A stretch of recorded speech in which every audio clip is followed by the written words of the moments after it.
Саламатсыздар ма?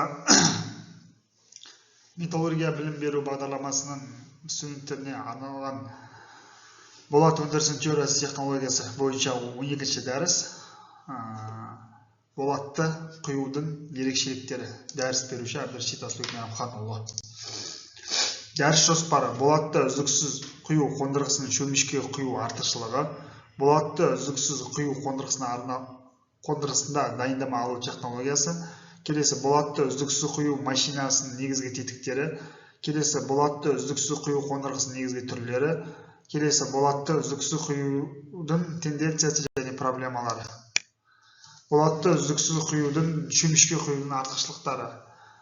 Бірінші, капиталды шығындар аз. Болатты үздіксіз құюдың қондырғысында металл бірден болат балқыту пешіне аралық шөміш арқылы құйылып суытылады. Нәтижесінде дайындама алынады. Болатты құюға арналған шөміш стропильді кран құйманы бөліп алуға арналған машиналарды қолдану қажет етпейді. Келесі, шикізат және энергетикалық ресурстарды үнемдеу. Дәстүрлі технологиямен салыстырғанда электр энергияны шамамен 75-80%-ға аз. Илем өндірісінде тік жолақты дайындамаларды дайындау кезінде қыздыру технологиясына байланысты салқындай, ыстықтау илеу кезінде энергия шығыны 90%-ға құрайды. Болатты үздіксіз құюға арналған қондырғы дайындаманы ыстықта илеу үшін энергия шығынын 605 мегаджоул тонна 90% құрайды. Салқындау илеу үшін энергия шығыны 1547 мегаватт жоул тонна үнемдеуді мүмкіндік береді. Агрегатты жоғары өнімділігі. Илемдеу стан жұмысының оңтайлы үйлесімділікке ие. Заманауи стан өнімділігі үлкен мастадағы слябтарды алу үшін ірі қорытпаларды алу шектеулі. Оны құю алаңын кеңейту, крандардың жүк көтергішін арттыру нәтижесінде қол жеткізуге болады. Ал болатты үздіксіз құю қондырғыларының кемшіліктерін жоюға мүмкіндік береді. Өнімді жоғары сапамен алу мүмкіндігі. Қорытпаның кристалдық біркелкігі артады, ликвациясы азаяды.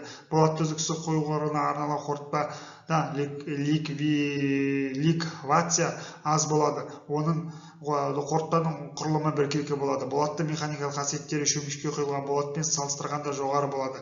Және үздіксіз құйылған дайындаманың геометриялық пішіні біркелкі болуы оның тасымалдау жеңіл. Келесі, экологиялық ахуалды жақсартады. Болатты үздіксіз құю кезінде бөлінетін СО концентрациясы аз, судың ластануы болмайды. Өйткені тұйықталған жүйеде су болатты үздіксіз құю қондырғыларының тетіктерінде мен кристаллизация үздіксіз суытады. Келесі, жарамды металл түсім жоғары, яғни үздіксіз сериялық құю арқылы 10-20%-ға дейін металл қиындылары аз түседі. Келесі, жұмыс қолының қысқаруы. 1 тонна слябқа 20% қызмет етуші адамдар саны азаяды. Болатты үздіксіз құю қондырғысының дайындама алу технологиясы. Ең көп таралған бұл сұлба жұмыс жасайды. Сұйық болатты сумен салқындату құйма қалып кристаллизаторға түседі. Болатты кристаллизаторға құймас бұрын жасанды жылжымалы түпке жібереді. Салқын затравка мен кристаллизаторға тиген сұйық металл кристалларын бастайды. Затравкамен суытылған металл бір қалыпты кристаллизатордан шығарады. Нәтижесінде затравкамен бірге дайындама алынады. Кристаллданған қорытпаның сыртқы бөлігі кристаллизатор қабырғасымен төмен жылжып отырады. Кристаллизатордан шыққан дайындаманың орта бір бөлігі сұйық болуына байланысты форсункалармен екінші рет сумен суытылады. Дайындаманы толық суығаннан кейін кесу аймағы жеңілдетеді және бірдей ұзындыққа ие. Бұл жерде кристаллизатор қабырғасы мен затравка орналасу схемасы. Бірінші бұл жерде кристаллизатор, екінші бұл затравка. Болатты үздіксіз құю машинасының негізгі тетіктері. Негізгі тетіктері келесі неден тұрады. Ол яғни бірінші аралық шөміс, одан кейін сумен суытылатын катализатор, сосын кристаллизатор тербеуші механизм, затравка, екінші ретті суыту аймағы, дайындаманы ұстап тұру үшін роликтер, дайындаманы кесуге арналған газ кескіш, және де бұл жерде кристаллизатор суытуға жұмсалатын судың шығыны, яғни ол сляптың ені мен судың шығына байланысты бөлінеді. Жалпы бұл қисық сызықты типті болатты үздіксіз құю қондырғысы. Машинаның ұзындығы 31,3 метр, радиусы 12 метр, қисық сызықты бөлігінің ұзындығы 9,2 метр, тік сызықты бөлігінің ұзындығы 8,4-ке жуық метр. Болатты үздіксіз құюның негізгі түрлеріне қондырғысын кездессек, олар бұл яғни бірінші вертикалды болатты үздіксіз құю қондырғысы, бұл яғни жоғарыдан тіке шығады. Келесі вертикалды иілген болатты үздіксіз құю қондырғысы, одан кейін қысқа вертикалды бөліктегі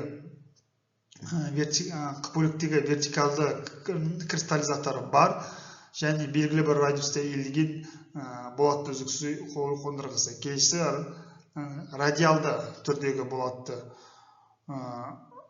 үздіксіз құю қондырғысы. Келесі иілген кристаллизатор бар және жеңіл иілу радиусы арттырылған қисық сызықты болатты үздіксіз қондырғысы. Келесі тік түрдегі болатты үздіксіз құю қондырғысы. С дайындаманың кесу зонасы. С бұл яғни дайындаманың қатудың соңғы нүктесі. Қисық және радиалды түрдегі қондырғының белгілі бір радиустағы құйма алынады. Кристаллизатордан шыққан құйма доғаны үздіксіз радиуспен қозғалады. Кристаллизатордың төменгі доғасы өткеннен кейін қатайған құйманы көлденең күйге жазады. Қисық сызықты болатты үздіксіз құюға арналған қондырғы кристаллизатордың қисық радиусы нәтижесінде құйма доғамен қозғалады және екінші ретті су аймағына қисаю доғасының радиусына ұлғая түседі. Құйманың түзілуі кристаллизатордан шыққан су кезде ғана кездеседі. Болатты үздіксіз құю тенденциясы мен проблемалары. Сляпты болатты үздіксіз құюға арналған өнімділігін арттыру оттекті конвертер үдерісінде тәуліктегі және айлық өнімділігіне байланысты. Болатты үздіксіз құю қондырғылары дайындамаларını созу жылдамдығын арттырғанымен дайындаманың кесу аймағының ұзындығын ұлғайтудың қажеттілігіне байланысты өте күрделі үрдіс болып табылады. Сонымен қатар әлемдегі металл өнімінің дамуы сляптың келесі өлшеміне кең тұтынады. Қалыңдығы 150-200 мм, ені 1000-1200 мм. Осы талаптар орындау үшін болатты үздіксіз құюға арналған қондырғы орташа өнімділігі жобалық машиналармен салыстырғанда төмен. Осы жағдайда өнімділікті арттыру үшін негізгі факторлар бұл болатты үздіксіз құюға арналған сериялық құю ұзақтығын арттыру. Тәжірибе көрсеткендей ақш және Жапония елдерінде цех жұмысы және болатты үздіксіз құюға арналған қондырғы синхронды жұмысы арқасында машинаның жұмыс жасау ұзақтығы 1 айдан көп уақытты құрайды. Ал қарапайым тәжірибеде сляпты серия бойынша үздіксіз құю бірнеше тәулікті құрайды. Болатты үздіксіз құюға арналған классикалық сляпты алу үшін машинаның конструкциясы өзгеріске ұшыраған. Тік кристаллизатор болатты үздіксіз құюға арналған кең қолданыс табуы дайындаманың сапасының өнімділігімен 1,5 есеге арттыруға мүмкіндік береді. Кристаллизатор жобалау кезінде жаңа материалдарды қолдану, болатты үздіксіз құюға арналған көп ағымды дайындамаларда қисайту және түзету технологиясы сызбаны қолдану. Келесі болатты үздіксіз құю кезінде барлық зоналарда құйма температурасын өлшеу және қадағалау. Құйманы құю кезінде дайындаманың енінің өзгерісі, жұмысы сыйымдылығы 40-50 тоннаға дейін арттыру, аралық шөміште қосымша металды қыздыру технологиясын енгізу, металды кейбір жетілдендіру операцияларына аралық шөміште жүргізу, металды электромагнитті қайта араластыру үрдісін қолдану. Болатты үздіксіз құюды дамытудың келесі тенденциялары. Қазір келер уақытта үздіксіз құйылатын сляп көлемінің орнына дайындама сапасына және құю кезіндегі тоқтаулар бойынша технология операциялар көңіл бөлінеді. Келесі кристаллизатор құрылысы гидрожеттік қолдану арқылы модернизациялау арқылы үздіксіз құйылған сляп бетінің сапасы жақсарады. Электромагнитті араластыру әдісі белгілі бір өлшемдегі енгізгіш стакандарды қолдану арқылы кристаллизаторда құйманың ағу параметрі жақсарады. Келесі аралық шөміште функционалды мүмкіндіктері арттыру, эксплуатациялық көрсеткіштері жоғарылату.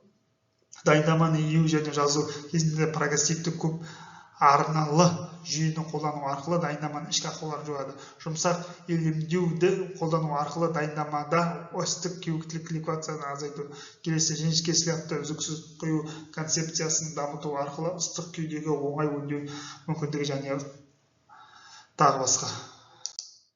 Бақылау сұрақтары. Болатты үздіксіз құю негізгі кезеңі атаңыз. Болатты үздіксіз құю қондырғылар мен болатты құйма қалыптар құю артықшылығы. Болатты үздіксіз құю кезінде металл сапасының екі байланысы жақсарады. Болатты үздіксіз құю негізгі тетіктерін атаңыз. Болатты үздіксіз құюның жұмысының сызбасын түсіндіріңіз. Болатты үздіксіз құюның негізгі түрлерін атаңыз. Аралық шөмі үшін не үшін қолданылады? Затравка дегенімізде және болатты үздіксіз құю кезінде не үшін қолданылады? Кристаллизатор дегенімізде және оның функциясы. Болатты үздіксіз құюды дамыту тенденцияларын түсіндірдіңіз. Дәріс аяқталды. Сау болыңыздар.